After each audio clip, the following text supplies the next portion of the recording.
Marcos, capítulo 12, a partir do 41 até o 44, diz assim: Jesus sentou-se em frente do lugar onde eram colocadas as contribuições e observava a multidão colocando dinheiro nas caixas de ofertas. Muitos ricos lançavam ali grandes quantias.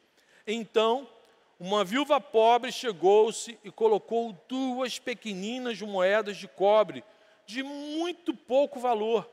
Chamando a si os seus discípulos, Jesus declarou: afirmo-lhes que esta viúva pobre colocou na caixa de ofertas mais do que todos os outros. Todos deram do que lhes sobrava, mas ela, da sua pobreza, deu tudo o que possuía para viver. Amém. Até aqui. Vamos examinar juntos aqui os tesouros desse texto, que fala sobre fé, fala sobre confiança em Deus, fala sobre amor verdadeiro, generosidade espontânea. É muita preciosidade nas Escrituras que eu quero convidar você. Vamos examinar cada versículo.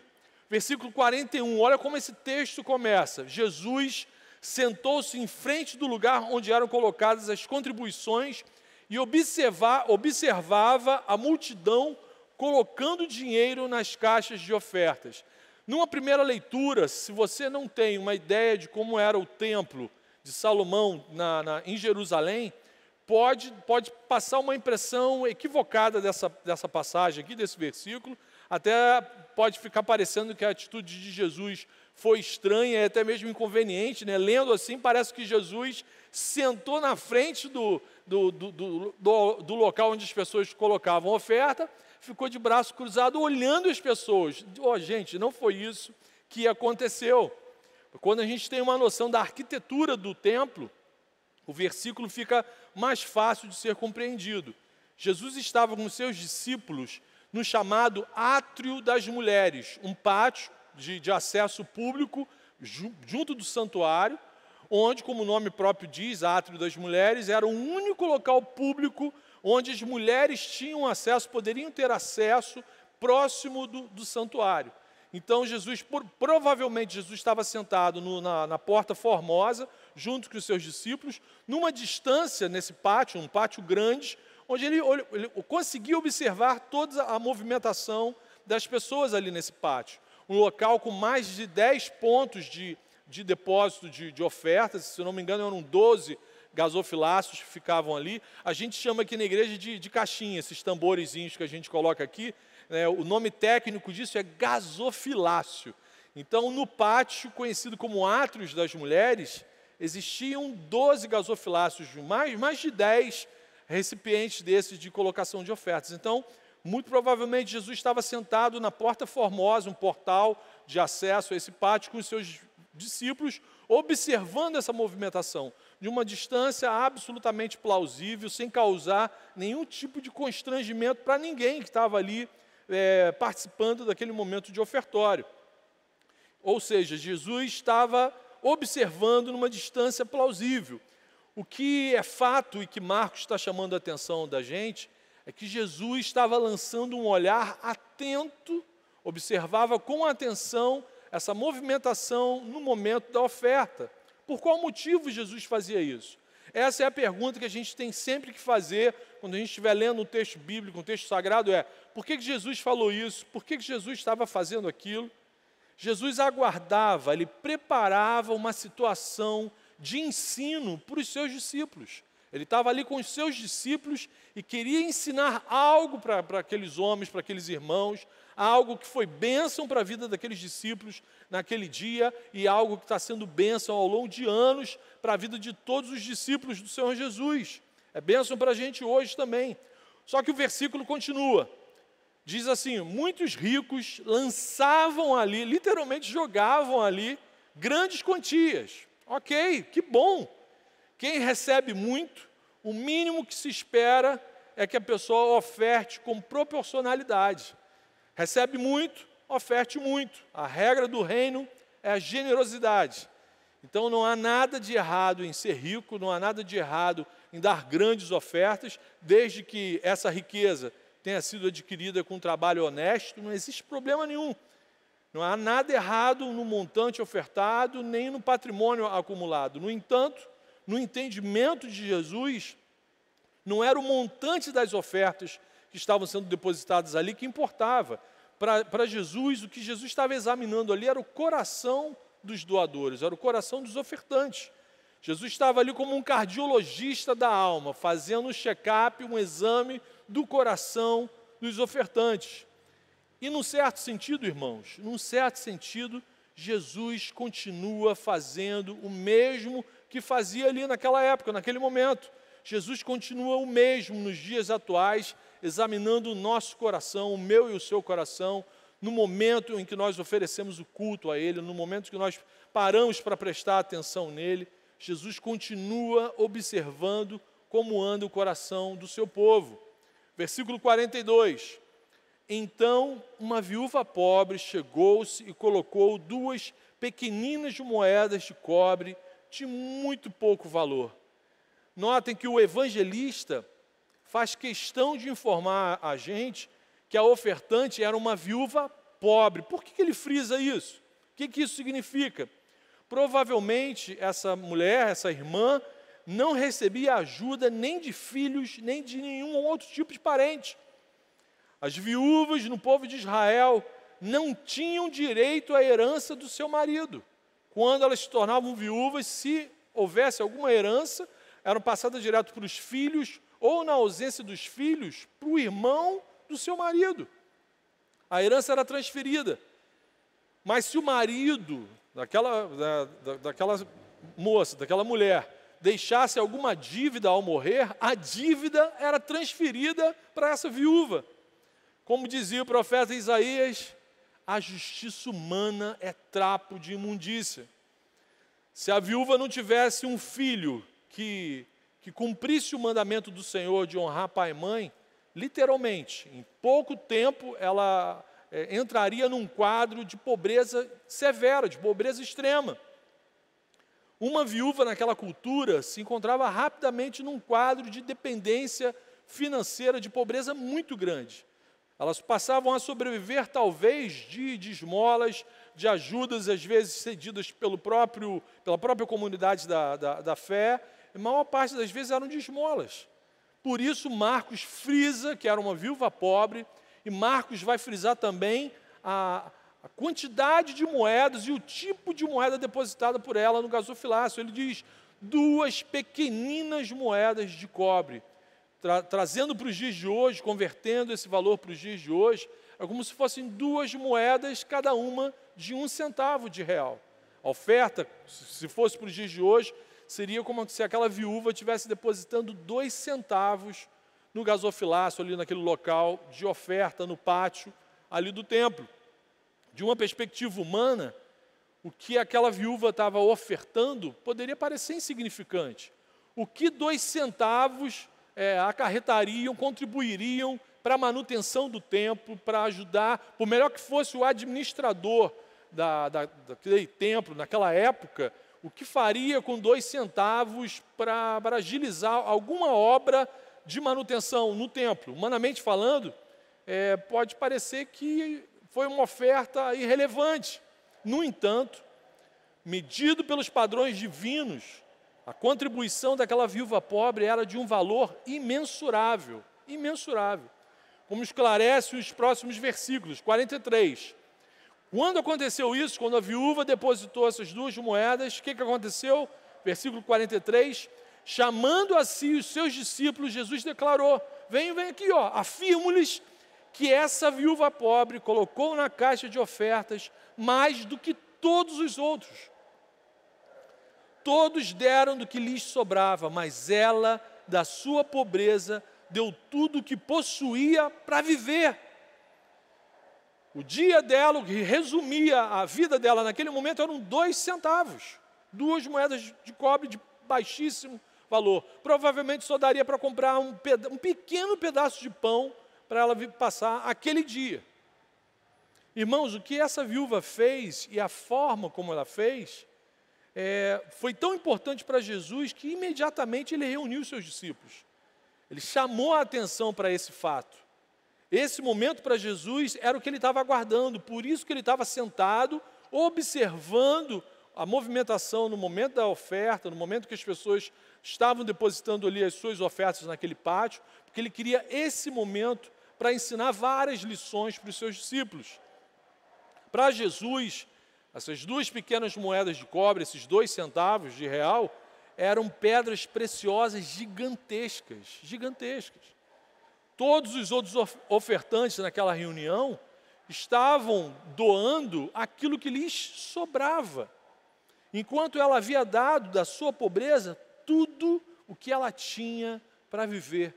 Ela não se movimentou, a ação dela não foi regida em função das circunstâncias. Ela não fez uma avaliação humana do quadro que ela estava atravessando. O que levou aquela viúva pobre a dar tudo o que ela possuía para viver como oferta de manutenção para o templo. Será que ela estava barganhando com Deus, aguardando assim, eu vou dar esses 2 centavos aqui, que na saída do templo eu vou receber uma bênção fresquinha na minha vida? Será que ela estava fazendo algum tipo de barganha, algum tipo de negociação com Deus? Ou será que ela agiu dessa maneira porque ela amava a Deus acima de todas as coisas? Acima do seu futuro, acima da sua própria sobrevivência, preocupação com a sua sobrevivência. Acima de tudo, ela queria, e ela deixa isso de uma forma concreta, muito clara, ela queria que o ensino sobre a fé nesse Deus continuasse. Quando ela investe a própria vida naquele momento ali de oferta, quando ela doa tudo que ela tem na vida dela, ela está falando claramente para o coração dela e para a gente que está tendo acesso a essa informação. O mais importante na minha vida é que a pregação da mensagem, da fé no único Deus continue. Isso é o mais importante para mim. Ela, sem saber, ela estava fazendo o quê? Buscando o reino em primeiro lugar na vida dela. Irmãos queridos, esse tem que ser o foco principal das nossas ofertas. O desejo que a nossa fé seja transmitida para as gerações futuras. Não tem sentido a gente passar por aqui, e a gente só vai passar por aqui. A minha esperança é que Jesus volte antes da terra conhecer o meu corpinho, mas a gente vai passar. E não tem herança melhor do que a gente deixar para as próximas gerações a fé que mudou radicalmente a nossa eternidade. Então guarde isso. O foco, o objetivo principal das nossas ofertas, do nosso investimento financeiro no reino, é a perpetuação da pregação da palavra de Deus, desse evangelho que mudou a nossa eternidade, tem que mudar a eternidade das próximas gerações. A oferta dessa viúva cumpriu esse propósito. Estamos hoje aqui, nesse momento, no Brasil, pleno século 21, ouvindo a pregação do evangelho do nosso Senhor Jesus Cristo. Por quê? Muita gente, igual a essa viúva, investiu a vida, investiu recursos financeiros para a expansão da pregação da fé no nosso Senhor. Essa viúva deu tudo porque sabia que o maior tesouro da vida dela era o Senhor. Essa viúva deu tudo porque ela sabia que só dá para amar se for dessa maneira. O amor só conhece a entrega plena, a entrega total. Ela sabia que o Senhor a amava também. Ela sabia que o Todo-Poderoso era o seu cuidador e que preocupação nenhuma ia conseguir mudar a circunstância que ela estava vivendo. Ela queria que a obra do seu Senhor fosse mantida. E a atitude real dessa viúva nos lembra muito, pelo menos para mim, me lembra a parábola dos talentos. Lembra de quando o Senhor distribui talentos para os servos e um recebe 5, multiplica, outro recebe 2, multiplica. Então, o que essas 2 moedinhas fizeram nesse gasofilácio, elas dobraram, redobraram e estão se multiplicando, rendendo até os dias de hoje. Os comentários de Jesus sobre a atitude dessa irmã, dessa mulher, têm inspirado a vida de milhões de cristãos ao longo da história. Então, o talento, o investimento dela é incalculável, é imensurável. Essa mulher pobre de recursos materiais era uma doadora rica em generosidade. Ela amou a Deus, o seu reino, amou a obra do Senhor com um amor que não era refém das circunstâncias. O amor que ela demonstrou naquele momento ali não era refém da circunstância que ela vivia. Ela amou a Deus com um amor que se doa por completo. Isso tocou no coração do Senhor Jesus. Foi por isso que Jesus chamou os discípulos para prestarem atenção no que estava acontecendo ali naquele momento.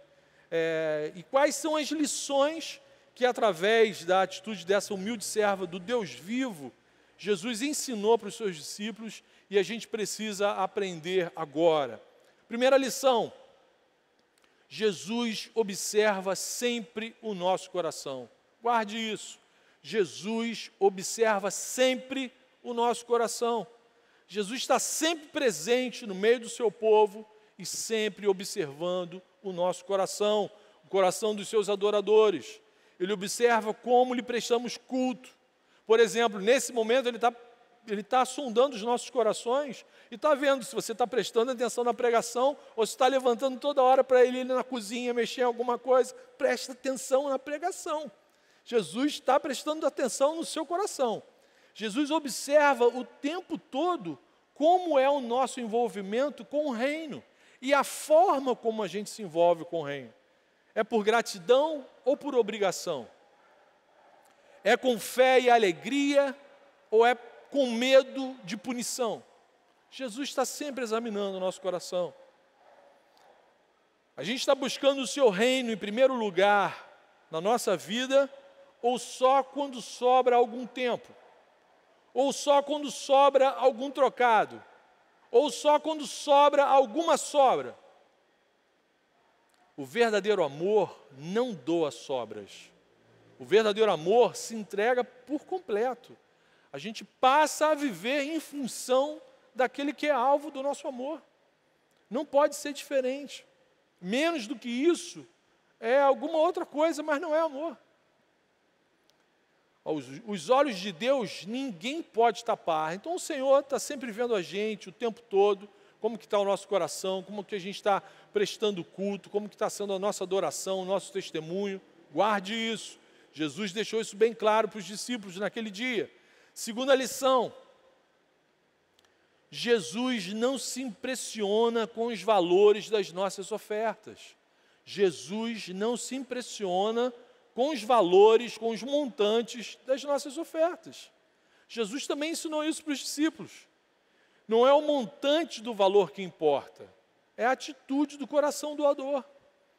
Jesus não se impressionou com as grandes quantias que o evangelista Marcos faz questão de escrever aqui, que eram lançadas. Algumas pessoas não tinham nem o devido cuidado de depositar no gasofilácio, eram lançadas no gasofilácio, de repente para fazer barulho, né, aquela impressão sonora, aquele impacto sonoro das moedas batendo no recipiente. Jesus não se impressionou com aquilo, mas ele destacou os 2 centavos daquela viúva. Naquele momento, ela de forma concreta mostrou o tamanho do amor que ela tinha pelo Senhor. Ela mostrou como que ela amava o Senhor de verdade.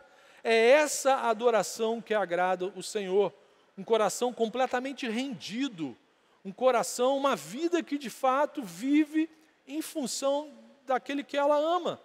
A oferta da viúva também ensina para a gente que qualquer pessoa pode ofertar qualquer valor. Às vezes a gente fica tímido porque está com pouco recurso, pouco valor, poucas moedas, e fica, não vou ofertar isso é muito pouco. Essa passagem está mostrando para a gente que isso, a quantidade não importa, e sim como que está o seu coração, como que está o seu amor, a sua entrega, o seu envolvimento no seu relacionamento com o Senhor. Desde que a nossa oferta seja consequência do nosso compromisso de amor, de responsabilidade com o reino de Deus, o que importa para o Senhor é que ela seja dada com fé, com alegria, com gozo, com júbilo, porque é maravilhoso a gente ter esse privilégio de ofertar. Isso é bênção, é um privilégio. Irmãos queridos, a questão não é quanto que a gente dá, a questão é quanto que a gente não dá, é o que a gente segura, é o que a gente retém, é o que a gente avalia. E eu vou dar isso, mas não vou dar aquilo. O que a gente usa como parâmetro no nosso coração para discernir, para definir o que a gente doa para o reino. As circunstâncias, a gente vai utilizar as circunstâncias para decidir, para definir como que vai ser o meu envolvimento de amor com o reino. É o nível do dólar, né? É o tamanho do dólar, é o despencamento da bolsa. O que parâmetro que a gente usa para definir o nosso envolvimento com o reino? O que faz a gente dar e o que faz a gente não dar? O que faz a gente reter? E aí, já que eu estou falando de oferta financeira, deixa eu fazer um parênteses aqui, um parênteses grande até. Só para ficar claro, já que a mensagem está falando sobre oferta, o dízimo não é oferta. Dízimo é dívida. Dízimo a gente não oferta, dízimo a gente devolve, dízimo a gente paga. O dízimo não é o máximo que a gente deve ao reino. O dízimo é o mínimo, é um parecer mínimo, é uma cota mínima, é um referencial mínimo de como a gente está administrando o todo que Deus concedeu para a gente. A gente não faz nenhum favor para Deus quando a gente devolve o dízimo. A gente está devolvendo o que é dele. Ok? Você consegue compreender isso?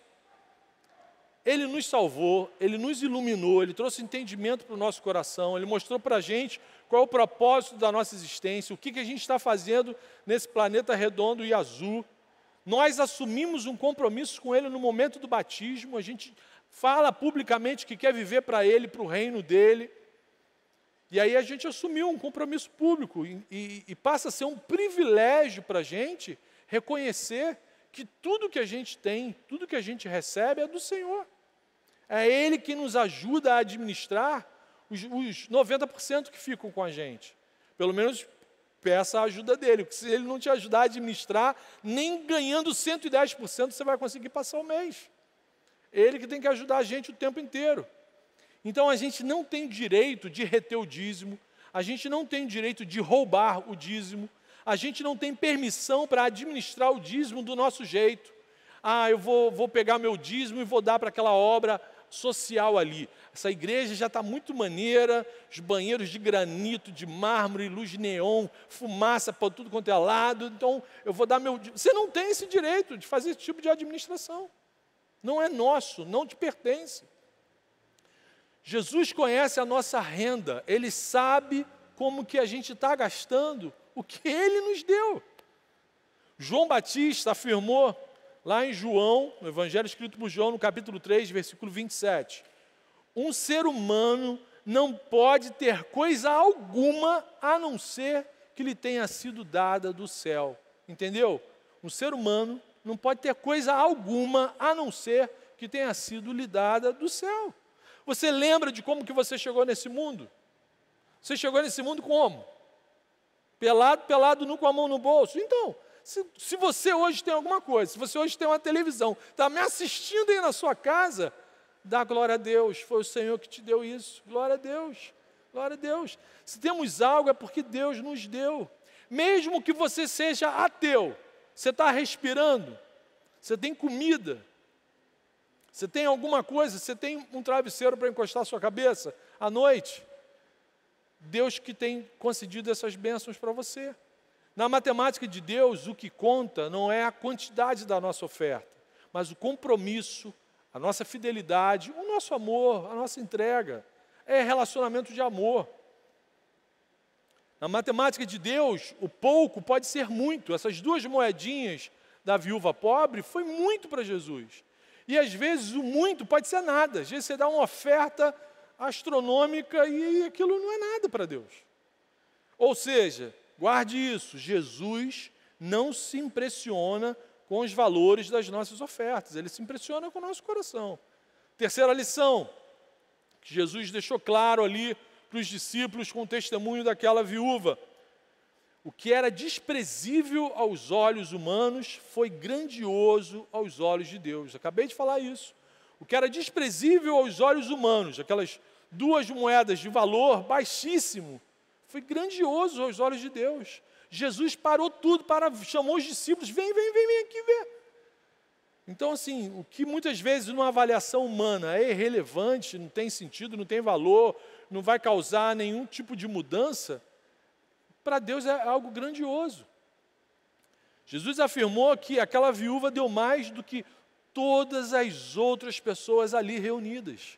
E o pátio ficava aberto durante o dia e recebia muita gente. No momento da oferta, no momento do ofertório, era muita gente que passava por ali. Porque para Jesus ficou muito claro que ela deu tudo. Ela se esvaziou, ela se entregou plenamente. A sua confiança estava no seu provedor e não na provisão. A sua confiança estava no... Ela sabia quem era o seu socorro, o seu abrigo, o seu cuidador. Com aqueles 2 centavos naquela época, ela ia conseguir passar só aquele dia. Mas ao invés de pensar na próxima refeição, ela pensou primeiro no reino de Deus. O que ela comeria naquele dia, como que ela ia terminar o dia, para ela, olha só, Deus proverá. São perguntas que ela lançou para o próprio Senhor, ou que ela nem pensou nisso naquele momento. Porque ela sabia quem era o Deus cuidador, ela sabia em quem ela confiava, ela sabia quem era o seu Senhor. Se a gente busca o reino de Deus e a sua justiça em primeiro lugar, meu irmão, o pão nosso de cada dia não vai faltar. Amém? O pão nosso de cada dia não vai faltar. Quem prometeu é fiel. Amém? Não é o Marcão, não é nenhuma denominação. Quem prometeu isso é fiel. Aleluia.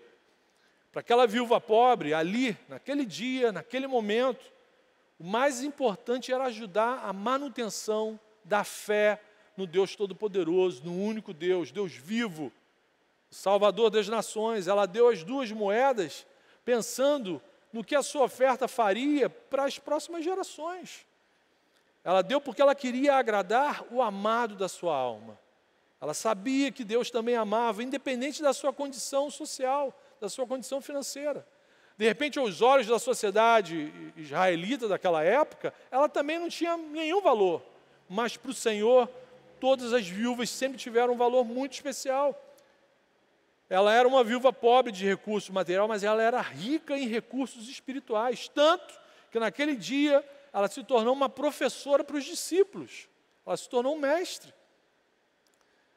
E até hoje ela continua dando uma aula maravilhosa para a gente, para todo discípulo de Cristo, de como a gente deve fazer a nossa entrega de amor, de coração, de plenitude, de se entregar totalmente para o Senhor.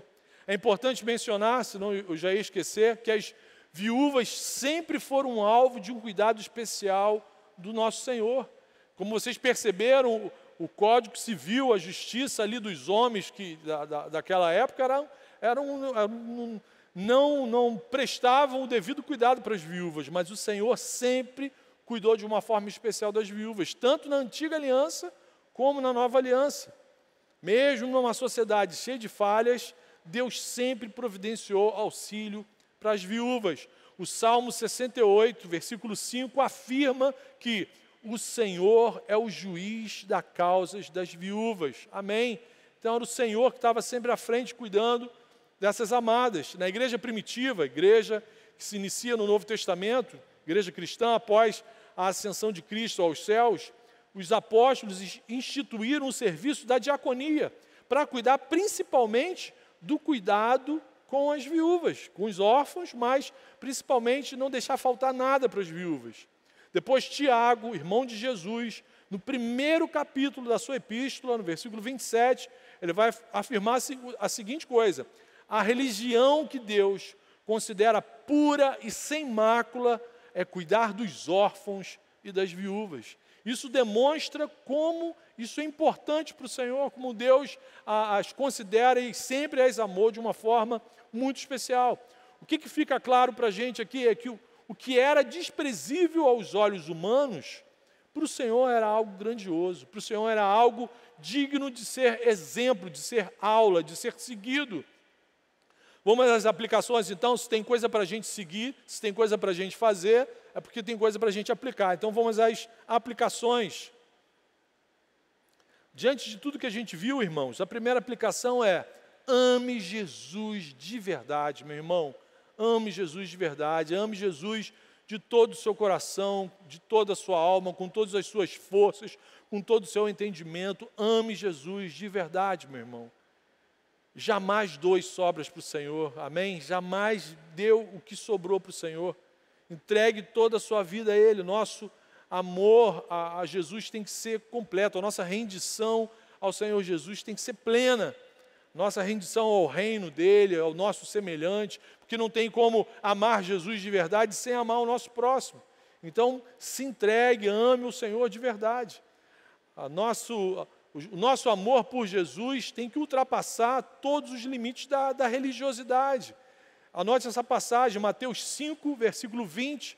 Jesus diz assim: pois eu digo que, se a justiça de vocês não for muito superior à dos fariseus e mestres da lei, de modo nenhum entrarão no reino dos céus. E aí deixa eu traduzir para vocês o que é justiça. Toda vez que Jesus fala sobre justiça, é bom deixar claro, quando ele fala, busca o meu reino em primeiro lugar e a minha justiça. Quando ele está falando aqui, se a justiça de vocês não for muito superior à dos fariseus, o que é justiça para Deus? Justiça para Deus é você se relacionar com Ele da forma correta, devida. É você se relacionar com o seu semelhante da forma correta, devida. É você se relacionar com a criação dEle de forma correta. Isso é justo. O que o pecado fez?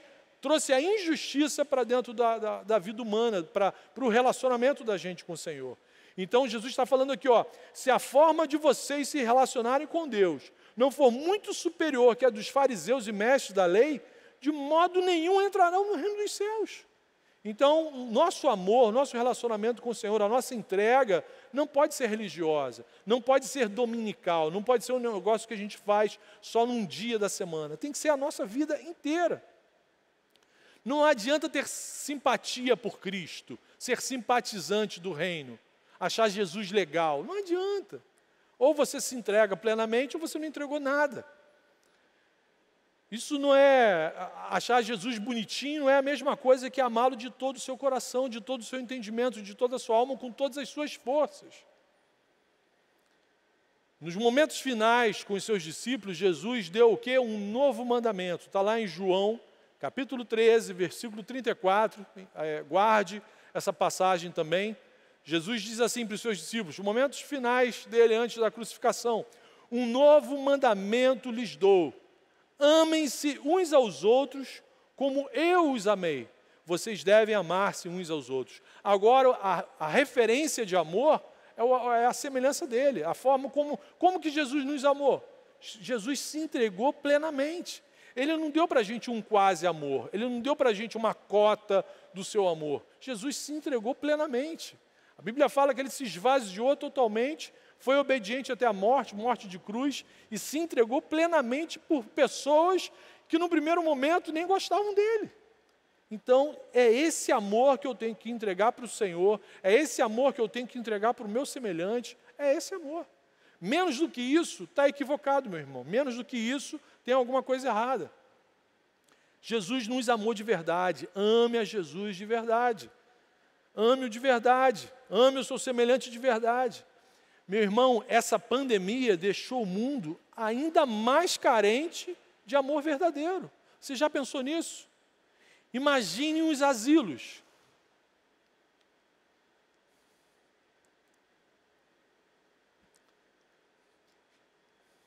Imagine os orfanatos. As obras assistenciais de um modo geral. Os que vivem sozinhos. Se já era difícil receber uma visita antes,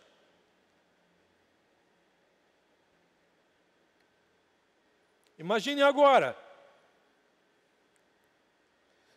A gente não pode esquecer nem das viúvas, nem dos órfãos, nem dos solitários, nem dos nossos amigos de oração, nem dos nossos pais, nem dos nossos avós. A gente não pode se esquecer de ninguém. A gente serve um Deus que não deixa um só para trás. Então a gente tem que fazer o mesmo. O mesmo que o Senhor fez com a gente tem que fazer com o nosso próximo. Ame o seu semelhante assim como eu vos amei. Assim que acabar esse isolamento, meu irmão, a gente tem que avançar nas pessoas, no bom sentido. A gente tem que abraçar as pessoas.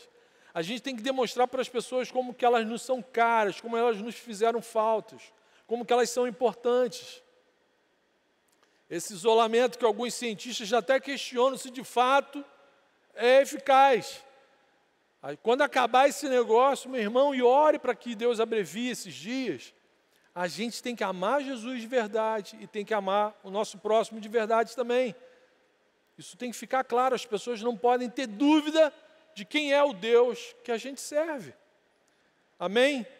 Segunda aplicação. Se você ama Jesus de todo o seu coração, então você tem que confiar e descansar nele. Confie e descanse nele. Confie e descanse totalmente em Jesus. Nele a gente pode confiar. Já dizia uma música antiga. A viúva entregou tudo porque ela confiava e descansava no Senhor. Ela não tinha nenhum estresse, nenhuma preocupação. Ela sabia que jamais seria traída pelo seu Senhor, por Deus. Então ela confiou e descansou plenamente. Então confie e descanse plenamente no Senhor. Confie naquele que é alvo do seu amor. Descansa naquele que é alvo do seu amor, independentemente das circunstâncias. Seja a pandemia do coronavírus, sejam as crises políticas do nosso país, que é quase uma redundância, né? Se você é brasileiro, mora nesse país, está sempre em crise política, crise social, crise econômica, o vírus, ninguém nem liga mais para esse negócio de vírus, enfim, esquece as circunstâncias, você tem que descansar no Senhor, que é alvo do seu amor. O nosso Redentor é Cristo, Ele é o nosso Messias, Ele é o nosso Salvador. No Salmo 37, versículo 5, Davi afirma o seguinte: entrega o seu caminho ao Senhor, confie nele e Ele agirá. Mesmo quando eu não vejo, Ele faz. Mesmo quando eu não sinto, Ele faz. E nunca para de agir. Se Davi conhecesse a Oceânica, ainda enxertava esse pedaço lá no Salmo dele. Ia ficar maneiríssimo. Então, confie em Jesus, meu irmão. Descanse no Senhor. E o mais Ele fará, Ele está fazendo, Ele sempre agiu. O Senhor não para de trabalhar, o nosso Deus não cruza os braços, o nosso Deus não tem isolamento, não tem férias para o nosso Senhor. Ele está sempre agindo em todas as coisas, em todas as coisas. Ele é o nosso socorro bem presente na hora da tribulação. Então confie nele, descanse nele. Ele é o Deus que não deixa um só para trás, é o Deus que não abandona a gente aqui. É o Deus que há muitos anos o profeta Jeremias nos alertou, dizendo para a gente jamais confiar na força do nosso braço. Olha o que Jeremias deixou registrado no capítulo 17, versículo 5. Maldito é o homem que confia nos homens, que faz da humanidade mortal a sua força. Maldito é o homem tolo, é o homem que confia nos homens, que faz da humanidade mortal a sua força. Meu irmão, não deposite a sua esperança em criaturas que vieram do barro. Não deposite a sua esperança. Olha só, esse vírus está mostrando para a gente que mesmo a ciência, com todas as suas, seu conhecimento, sua tecnologia, não deu conta. Mesmo os países ricos, com todos os seus recursos financeiros e igualmente a sua tecnologia, não impediu o avanço do anjo da morte. Então, meu irmão, a gente não pode depositar nenhum tipo de confiança, de esperança, de descanso em criaturas que vieram do barro, que vieram de onde você veio. Então, meu irmão, a força do nosso braço é o Senhor. Não deposite a sua esperança em mais ninguém que não seja o Senhor.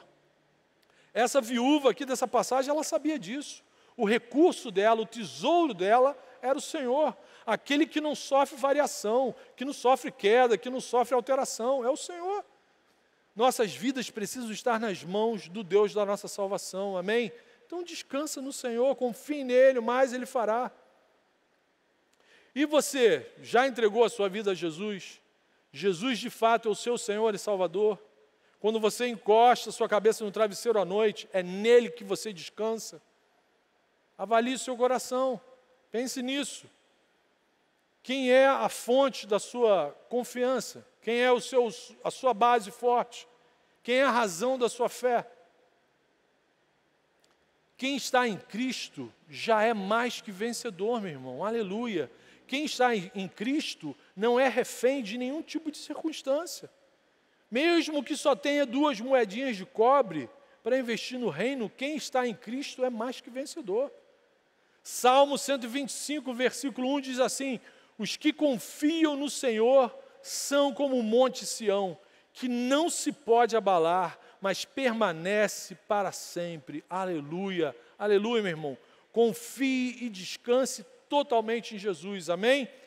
E se você ama o Senhor de todo o seu coração, se você confia e descansa no Senhor de todo o seu coração, a terceira aplicação é: seja um bem-aventurado, meu irmão, seja feliz, mesmo em meio à pandemia, mesmo em meio a essas crises todas que estão acontecendo aí, com Cristo no barco, tudo vai muito bem, meu irmão, não tem tempestade que nos abale.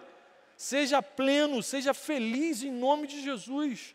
Diante de tudo que o Senhor tem nos ensinado, desde que essa pandemia começou, você e eu temos todas as condições para sermos bem-aventurados. Não estou falando isso de forma demagoga, não, nem soberba, nem arrogante, não, isso é bíblico. Ser bem-aventurado é gente que é feliz hoje e eternamente, independente das circunstâncias. A razão da nossa felicidade é o Senhor. Mas Marcão, como é que é isso, Marcão? Coloque em ação, coloque em prática, traga todo esse conhecimento, tudo que o Senhor tem falado com você ao longo dessas semanas, traz isso para o mundo real. Coloque isso em prática. Pratique tudo que Jesus tem ensinado para você, semana após semana. Olha só o que está escrito na palavra dele, Salmo 119, versículo 2. Como são felizes os que obedecem aos seus estatutos e de todo o coração o buscam. Aleluia, eu vou repetir. Como são felizes os que obedecem aos seus estatutos e de todo o coração o buscam. Aleluia. Então, meu irmão, seja feliz, seja bem-aventurado, busque o Senhor de todo o seu coração. O segredo para você ser feliz e bem-aventurado é fazer tudo para a glória de Deus, tudo, qualquer momento, qualquer coisa que você esteja se envolvendo, faça tudo para Jesus. Eu falei sobre isso sábado passado, aqui na reunião do Gol, está lá em 1 Coríntios 10, 31. Assim quer vocês comam, bebam ou façam qualquer outra coisa, façam tudo para a glória de Deus. Isso vai fazer a gente feliz, bem-aventurado, pleno, amém? Eu quero concluir lembrando uma outra passagem do apóstolo Paulo, está lá em Romanos 8, 28, que cai super bem em tudo que a gente está vivendo nesses dias, que diz o seguinte: Deus age em todas as coisas, até nas pandemias, até nas crises políticas, para o bem daqueles que o amam. Amém? Guarde isso. Deus age em todas as coisas para o bem daqueles que o amam. Você ama o Senhor? Você se entregou para Ele de todo o seu coração? Você confia nele? Ele é a sua esperança, Ele é a sua base forte, Ele é o seu rochedo, aquele que te presta socorro. Então, tenha certeza que tudo que o Senhor está agindo em todas as circunstâncias para o bem daqueles que o amam. Por isso, meu irmão, ame a Jesus de todo o seu coração, jamais doe sobras, entregue o seu caminho a Ele, confie nele e Ele vai continuar agindo. Amém? Feche seus olhos, vamos orar, ore aí com a sua família. Ele é o nosso Deus, Ele nunca para de agir. Aleluia, aleluia.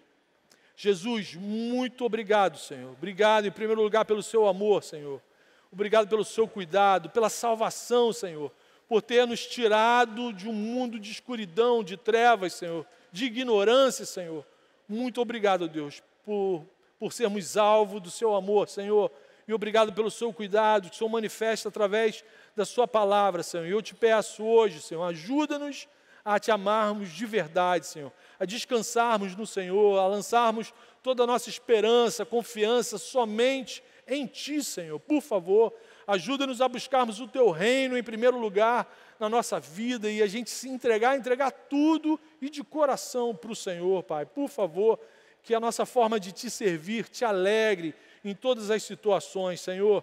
Eu te peço também, Senhor, que o Senhor abrevie esses dias de isolamento aqui na nossa nação, que o Senhor abrevie esse tempo de distanciamento entre as pessoas, que o Senhor faça essa praga desaparecer, Senhor, por favor, e que o Senhor continue tendo misericórdia da nossa nação, que o Senhor também abrevie os dias de juízo que o Senhor lançou sobre esse país, Pai, por favor, tem misericórdia desse povo, livra-nos dos homens maus, Senhor, livra-nos dos homens que intentam nas trevas coisas contra a justiça, coisas contra o povo, Senhor, brasileiro, Pai. Tem misericórdia dessa nação, eu te peço isso, o Senhor é o nosso socorro, só o Senhor é o nosso socorro, em Ti confiamos e a gente faz essa oração em nome de Jesus. Amém, amém.